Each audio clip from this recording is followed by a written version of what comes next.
Hello বন্ধুরা, দেখো আমি একটা নতুন ভিডিও নিয়ে এসেছি তোমাদের কাছে।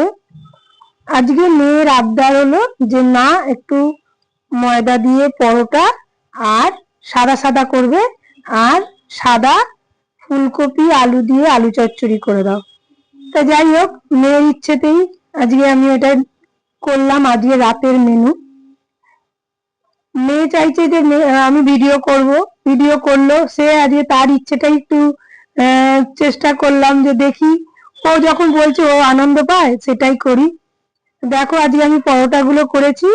এরপর আমি প্রেসার কুকারে কফি আর আলু দিয়ে একটু সাদা সাদা আলু চচ্চড়ি করেছি। আলু চচ্চড়ির যে রংটা দেখতে পাচ্ছ, এটা কিন্তু একদমই কোনো হলুদ দেওয়া নয়, এটা টমেটোর যে কালারটা হয় সেই কালারটাই। মেয়ে খেতে খুব ভালোবাসে, ঘি দিয়ে আলু চচ্চড়ি করেছি, তেল দিইনি। তাই এখন এবার ওকে পরিবেশন করে দিচ্ছি সাদা আলু চচ্চড়ি আর পরোটা।